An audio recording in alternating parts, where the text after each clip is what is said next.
Olá, bom, hoje então a gente conversa um pouquinho sobre o Quebra-Nozes, de dois autores diferentes, né? Aqui neste livrinho nós temos duas versões da mesma história.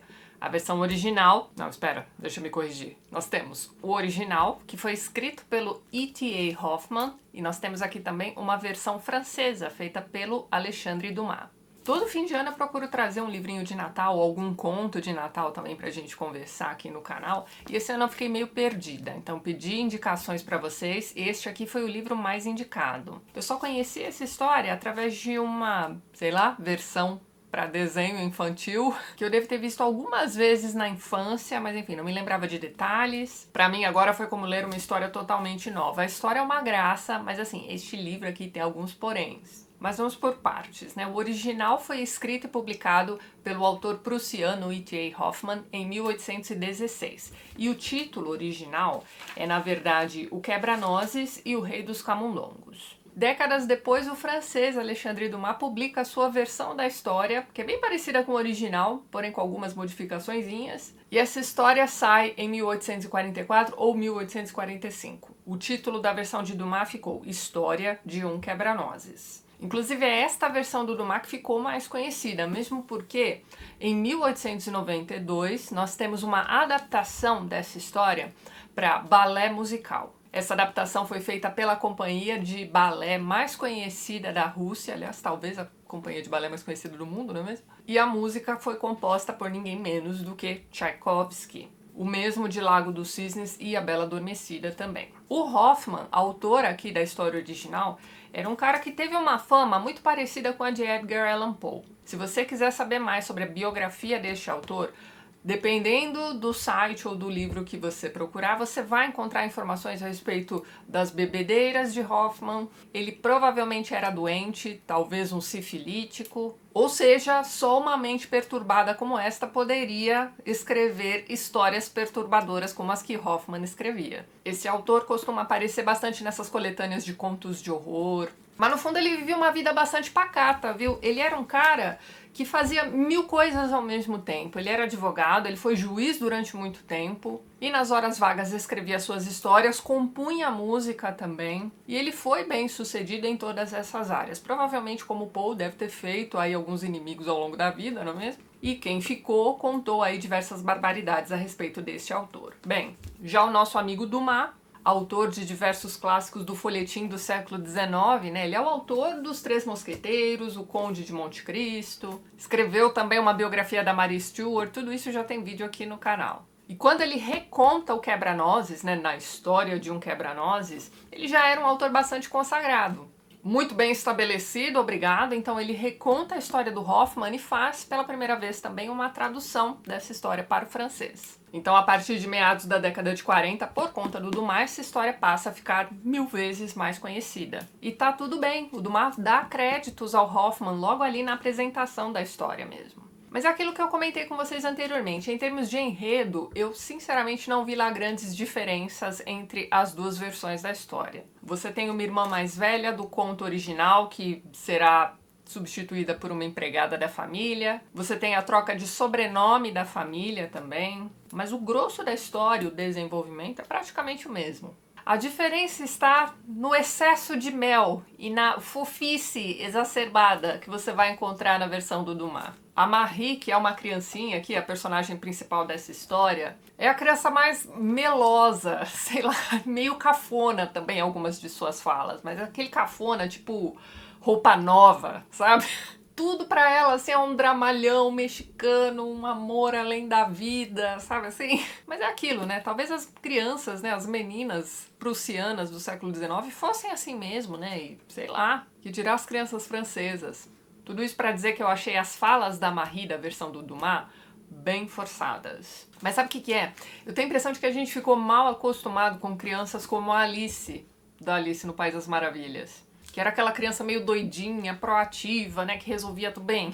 Mas não me entendam mal, Marie tem seus momentos aqui nessa história. E eu nem entrei no enredo ainda. Mas antes, Tchaikovsky. Coitado do Tchaikovsky, aliás. Bem, em 1892 ele já era um compositor russo muito bem sucedido. Em 1876 ele compôs O Lago dos Cisnes. Depois, em 1889, ele compôs A Bela Adormecida e estava tudo indo bem. Ele era um fenômeno, mas aí os grandes nomes do balé russo, eu anotei os nomes deles em algum lugar. Aqui, ó, temos Marius Petipa e Uliev Ivanov. Então, eles resolvem adaptar a versão do Dumas para um balé. Então, eles pegaram aquele roteiro que eles haviam preparado a partir da versão do Dumas, montaram ali uma coreografia e chamaram Tchaikovsky. Disseram, olha, compõe aí a música pra gente. Aí ele compôs um negócio meio longo, porque assim, ele acompanhou musicalmente, né, aquilo que lhe foi passado.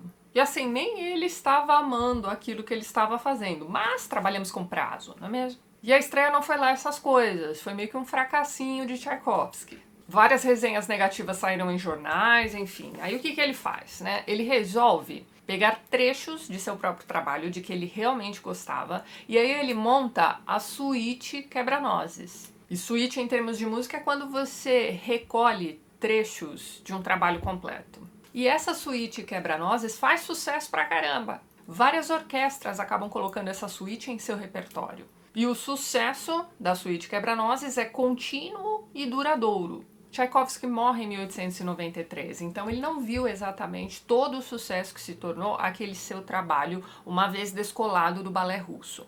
Mas isso naquele tempo. O que acontece nos anos 50? Nós temos um produtor de teatro americano que resolve fazer uma montagem de Quebra-Nozes. O que ele vai fazer é o seguinte, ele vai utilizar a música do Tchaikovsky e vai rearranjar a coreografia original. E é essa adaptação do balé russo feita pelo americano George Balanchine. Peço desculpas, provavelmente estou pronunciando o nome dele errado, mas então, é essa adaptação norte-americana que, por sua vez, é uma adaptação do balé russo, que, por sua vez, é a adaptação da versão francesa de Dumas para o trabalho de Hoffmann, que é a versão mais conhecida e montada até hoje por companhias de balé. E é provavelmente a versão que você conhece. Isso sem contar a música do Tchaikovsky, que é espetacular e eu tenho certeza de que você já ouviu pelo menos o iniciozinho da suíte. Mas então, vamos pensar um pouquinho aqui nas origens de Quebra-Nozes.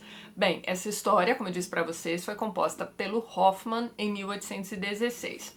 Nessa fase do Hoffmann, ele queria escrever histórias infantis, usando como base ali os contos de fadas clássicos e coisas do tipo. Esta história aqui, original, é uma história bem sombria, bem esquisitona mesmo, bem nos moldes ali de contos de fada, antes daquele tratamento cheio de fofice da Disney. Mas se você parar pra pensar, histórias infantis, né, contos de fada, são, né, em sua grande maioria, meio bizarros. Em geral, podem ser bastante assustadores, mesmo porque histórias como, por exemplo, o Chapeuzinho Vermelho, eram histórias que eram contadas para fazer as crianças ficarem com medo de entrarem sozinhas nas florestas. Aliás, crianças e adultos também, mas então, aqui nós temos um autor que era conhecido por suas histórias fantásticas, macabras. Como eu disse pra vocês, é muito fácil encontrar alguma coisa do Hoffmann nessas coletâneas de contos de terror, enfim. Então, nós temos este autor contando uma história para crianças. O que a gente espera disso, não é mesmo?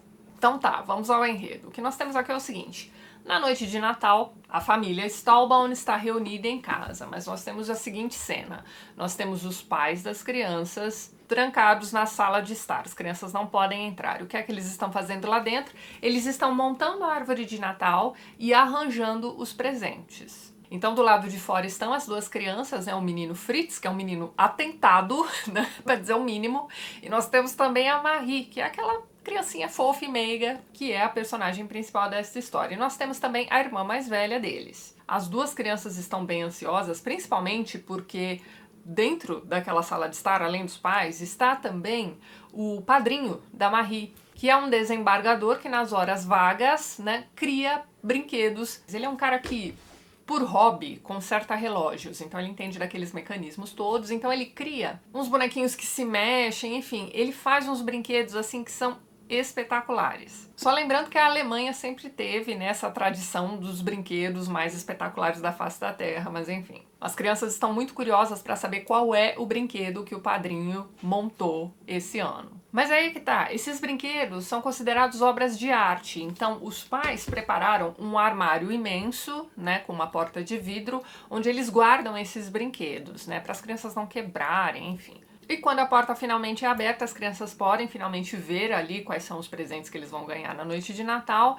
Eles se deparam com um castelinho feito pelo padrinho da Marie, em que todos os personagenzinhos dançam ali dentro, né? Enfim, é um brinquedo absolutamente maravilhoso. Mas a Marie vai se interessar por um bonequinho meio triste que ficou jogadinho num cantinho assim, que é nada mais nada menos do que um quebra-nozes em formato de soldadinho. Então, durante a ceia, a Marie tá lá quebrando algumas nozes, né, com os dentinhos desse boneco. Chega o irmãozinho atentado e bota ali umas nozes de qualquer jeito, quebra ali de qualquer jeito. Resultado disso, os dentinhos do brinquedo vão se quebrar. E aí nós vamos ter a Marie recolhendo o bonequinho e cuidando dele como se fosse um doentinho, enfim, coisa de criança. Dentre todos os presentes maravilhosos que eles ganham naquela noite, Marie tá bem interessada nesse bonequinho meio quebrado mesmo. Mas tá, na hora de dormir, tá todo mundo se recolhendo e a Marie acaba ficando mais um pouco ali na sala, olhando ali os brinquedos que o padrinho tinha feito e cuidando do quebra-nozes, certo? Então ela está sozinha ali na sala de estar. E num dado momento, aquela sala vai ser invadida por camundongos. Só lembrando que o título original do conto é O Quebra-Nozes e o Rei dos Camundongos, certo? Muito bem, dentre esses camundongos tem um ali que é absolutamente horrível. É um rato com 7 cabecinhas. E em cada uma dessas 7 cabecinhas nós temos uma coroa. Quando a sala é invadida por esses camundongos horrorosos, o que vai acontecer? Os brinquedos vão criar vida. E aí nós vamos ter todos os soldadinhos de brinquedo do irmãozinho formando ali um exército, mas não só os soldadinhos, né? Você tem as bonecas da menina também ajudando nessa luta contra os camundongos. E pasme, o quebra-nozes com os dentes quebrados é meio que o líder ali daquele exército. E aí você tá vendo aquela luta horrorosa entre os brinquedos e os ratos, e aí num dado momento Marie pega o chinelinho dela e joga esse chinelinho na cabeça do rei dos camundongos, né? Aquele camundongo com 7 cabecinhas coroadas. Só que nisso ela perde o equilíbrio, bate o cotovelo no armário de vidro e acaba quebrando o armário. E nisso ela se machuca gravemente também. No dia seguinte ela acorda com o bracinho latejando, toda enfaixada, ela tá sendo cuidada ali, já foi medicada, e aí ela tenta contar aquela história do que aconteceu naquela noite para os adultos, mas ninguém vai acreditar na Marie. A não ser o padrinho, que num dado momento da luta ali entre os bonecos e os camundongos estava em cima do relógio de Cuco. A Marie vê o padrinho ali. E é uma figura meio estranha esse padrinho. Ele é descrito aqui como um homem com um tapa-olho, ele manca, ele é esquisito, ele é uma figura meio assustadora mesmo nessa história. E aí quando a menina se lembra de que viu o tio, né, se escondendo dos camundongos durante a batalha, ela vai tomar satisfação com esse tio, né, com esse padrinho, aliás.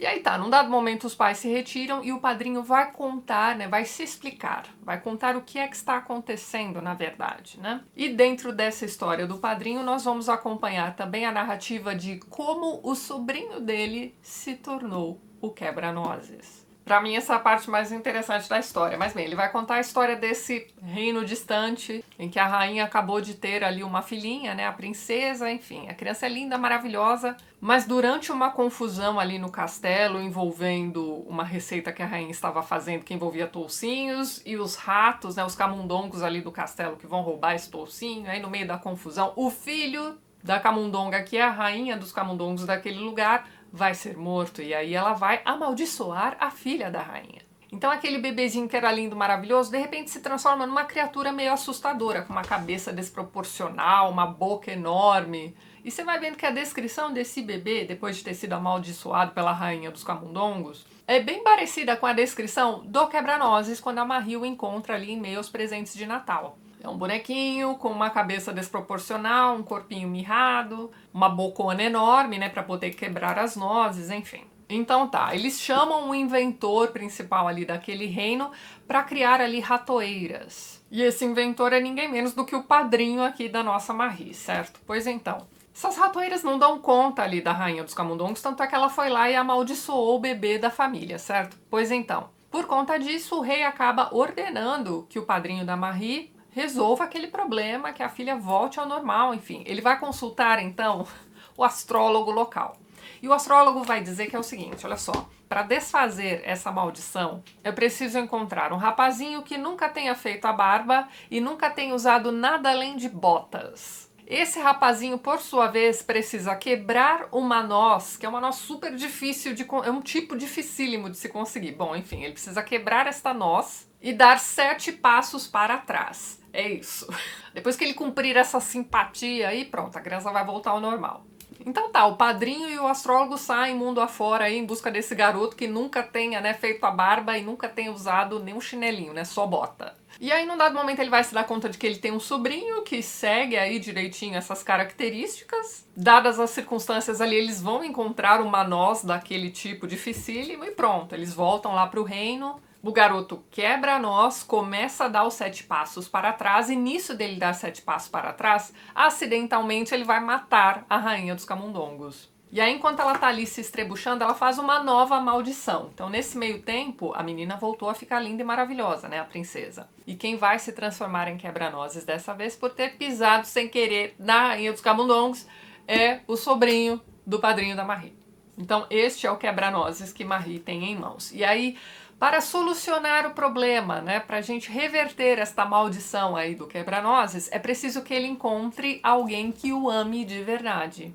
E esta é a própria Marie. Então, assim, a fantasia se encerra, né, a história se encerra com o quebra-nozes voltando a ser um menino de verdade e vivendo feliz para sempre ao lado de Marie. Ele vai levar a Marie para o país dos brinquedos, onde os dois serão rei e rainha. E aí nós temos um detalhe interessante aqui. Durante essa viagem que eles estão fazendo ao reino das bonecas, né, ao reino dos brinquedos, aliás, eles vão passar pela capital, que é meio que uma confeitaria, né? Seria ali o reino dos docinhos. Mas a questão é que neste reino dos doces e guloseimas, você tem ali um povo que venera o confeiteiro.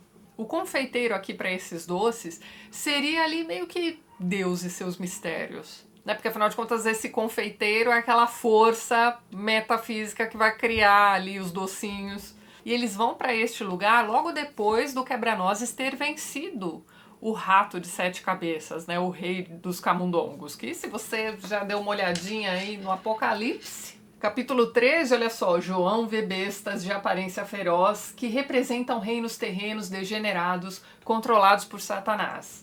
O diabo realiza milagres e engana os homens. Aí, olha só, versículo 1.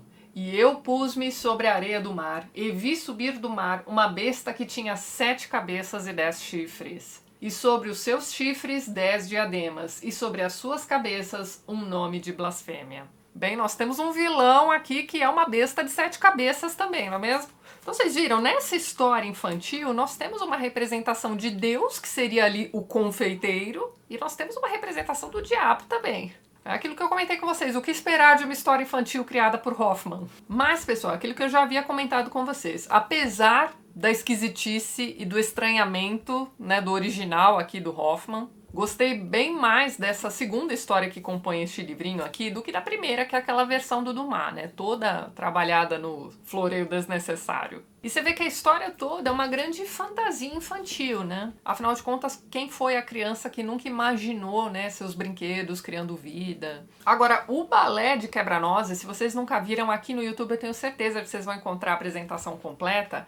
Então, o balé acaba sendo bem mais bonito, né? Uma versão muito mais bonita dessa história, mesmo porque toda a bizarrice do Hoffmann ficou de lado. E o que nós temos no balé é um mundo de fantasia muito bonito mesmo. Você entra naquele mundo perfeitinho da noite de Natal, vence o rei dos camundongos, o quebra-nozes volta a ser um rapazinho de verdade, né? E vive feliz para sempre ao lado da garotinha que cuidou dele quando ele quebrou os dentes, né? E que sempre acreditou nele. Fico imaginando quantas crianças, né, que entraram em contato com essa história, que passaram a cuidar muito bem de seus quebra-nozes na infância.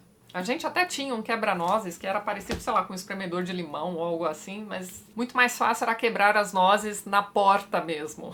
Mas é isso então, pessoal, um livrinho de Natal altamente recomendado.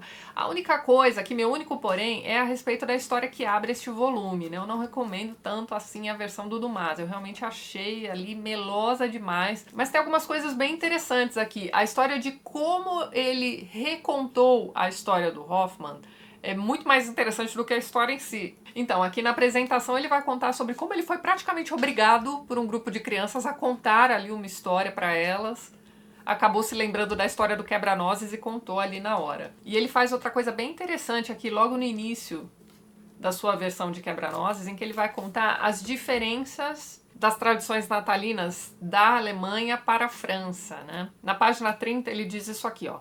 Até os mais ignorantes de vocês já ouviram dizer que cada país tem seus costumes, não é mesmo? E os mais instruídos, sem dúvida, já sabem que Nuremberg é uma cidade na Alemanha muito famosa por seus brinquedos, bonecas e polichinelos, e que envia caixas abarrotadas deles para todos os outros países do mundo. Isso faz com que as crianças de Nuremberg sejam as mais felizes da Terra. A Alemanha, portanto, sendo um país diferente da França, tem costumes diferentes dos nossos. Na França, é o primeiro dia do ano que é o dia dos presentes, fazendo muita gente torcer para que o ano comece sempre em 2 de janeiro. Na Alemanha, contudo, o dia dos presentes é 24 de dezembro. Na verdade, é a noite, né, do dia 24 de dezembro. Isto é, a véspera do Natal. E aí ele continua, né, contando as tradições de colocar, sei lá, os presentes ou embaixo das árvores de Natal ou pendurados ali, nos galhos das árvores. Enfim, eu achei esses detalhes das diferenças culturais entre Alemanha e França bem interessantes aqui. Mas tá, essa edição aqui é toda ilustradinha. É uma edição bem bacana, mas existe também essa edição que eu vou deixar aqui, a imagem da capa para vocês, e na descrição do vídeo eu vou deixar o link para essas duas edições. Então, esta aqui que eu estou mostrando para vocês é uma edição da editora Berlendes, ou Berlendes, enfim. Nesse livrinho aqui você só tem o original do Hoffmann, mas é um livro que tem mais cara de livro infantil do que esta ediçãozinha aqui da Zahar. Então, a fonte é grande, é uma edição bastante ilustrada com ilustrações coloridas. Então, se o seu intuito é contar essa história para seus filhos, talvez essa seja uma edição mais interessante de se ter por aí. E se é uma edição para você mesmo ler, fica a dica aqui dessa ediçãozinha da Zahar, que é impecável também. Mas é isso então, pessoal. Vou ficando por aqui. Esta é a nossa última resenha de 2021 aqui no TLT. Nós voltamos à programação normal no ano que vem. No domingo nós ainda temos o último vídeo do ano. Depois disso vou tirar férias, então aproveito aqui também para já deixar o meu desejo de Feliz Natal e próspero Ano Novo a todos vocês. Agradeço a todos vocês pela companhia no ano de 2021 e eu vou aproveitar também para agradecer mais uma vez a todos os apoiadores do canal. Vocês estão vendo os nomes de todos eles aqui ao lado e na descrição do vídeo você também encontra todos os links para os perfis literários do pessoal que apoia o TLT e que também produz conteúdo sobre livros aqui no YouTube e no Instagram também. Caso você queira se tornar um apoiador do canal também, dê uma olhadinha no primeiro link que eu vou deixar na descrição deste vídeo.